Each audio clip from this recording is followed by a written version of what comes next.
Shalom saudara sekalian, jumpa lagi kita dalam seri renungan singkat 7 perkataan Yesus Kristus di atas kayu salib.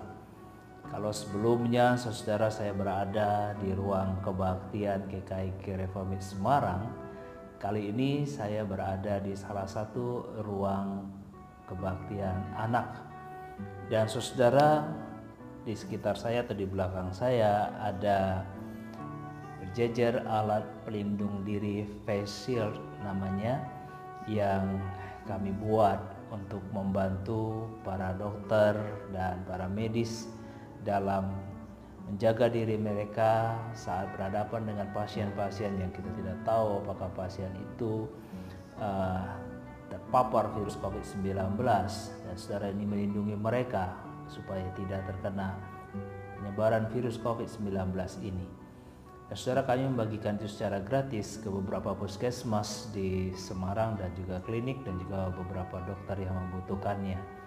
Kami telah membuat sekitar 300-an face shield dan sudah kami bagikan.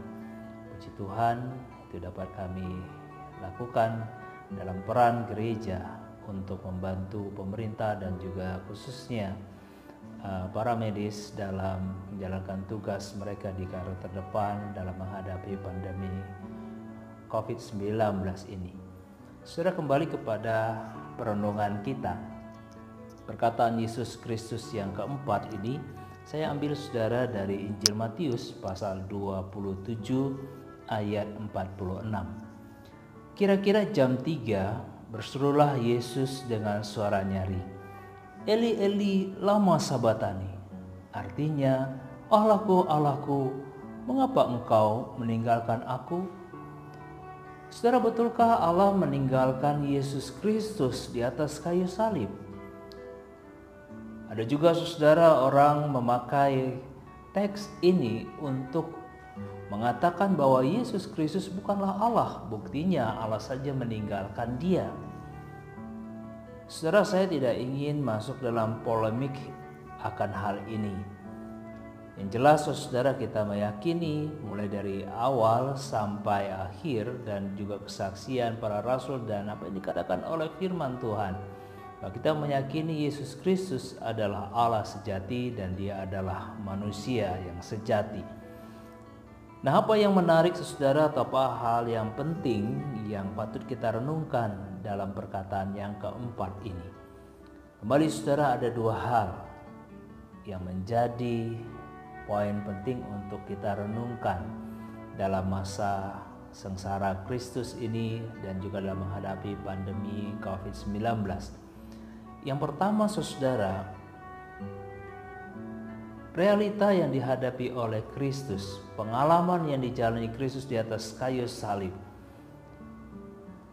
menunjukkan kepada kita akan keterpisahan dengan Allah menjadi sesuatu hal yang menyakitkan dan menyusahkan, bahkan membuat kita menderita.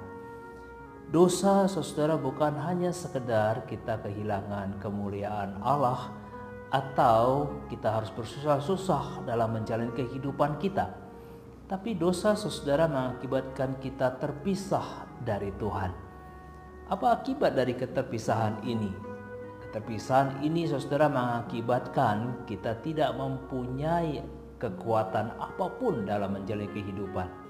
Ketidakberdayaan manusia, dampak dari keterpisahan kita dari Allah. Sehingga saudara, tidak ada yang bisa kita andalkan dalam kehidupan kita untuk kita menghadapi persoalan-persoalan hidup yang kita jalani. Kita sadar kita menjadi makhluk yang paling lemah yang ada di dunia ini. Buktinya saudara, dengan penyebaran virus COVID-19 ini, tidak ada negara manapun yang mampu mengatasinya dengan segala kecanggihan teknologinya. Saudara, betapa lemahnya kita, dan itulah akibat dari keterpisahan kita dari Tuhan. Keterpisahan itu juga saudara membuat betapa menderitanya hidup kita. Penderitaan yang dialami oleh Kristus sampai memaparkan, merasakan kematian yang sangat dekat dan luar biasa.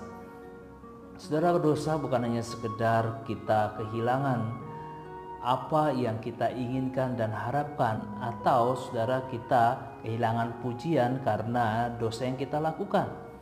Saudara, dosa mengakibatkan penderitaan yang luar biasa. Dan saudara, itulah yang ditunjukkan oleh Kristus. Penderitaan fisik, penderitaan batin, penghinaan, dan yang paling luar biasa saudara, penderitaan kita jauh dari Tuhan dan tidak dapat merasakan dan menjalani kehidupan dalam pelukan Tuhan. Saudara, apapun dosa saudara, apapun situasi saudara saat ini, biarlah saudara itu membawa kita pada sebuah kesadaran betapa tidak nyaman dan tidak enak dan tidak bahagianya saat hidup kita terpisah dari Tuhan.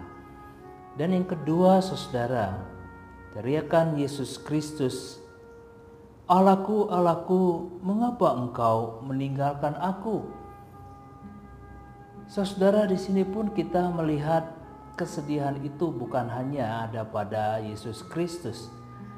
Bisa saja saudara kita berefleksi atau pada bagian ini yang sangat luar biasa, kita pun bisa berefleksi bagaimana Allah sendiri pun merasakan kesedihan yang luar biasa saat Allah harus menegakkan keadilannya, memberikan penghukuman itu.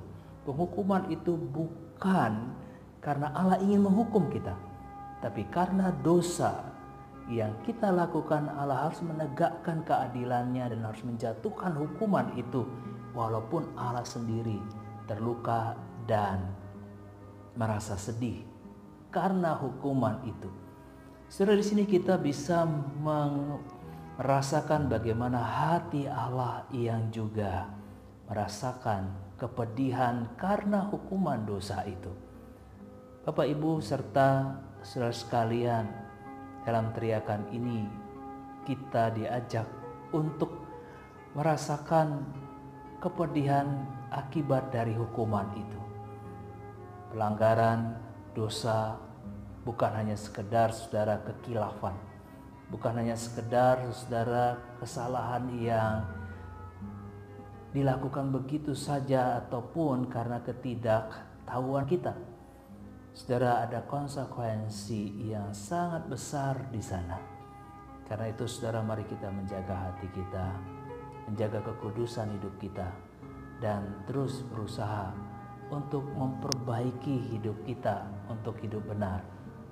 Dan saudara, kepedihan hati Allah, penderitaan yang kita alami, membawa kita pada kebutuhan akan relasi yang kuat bersama dengan Tuhan. Saudara, kita takut pada Tuhan, kita rindu untuk terus bersama dengan Tuhan.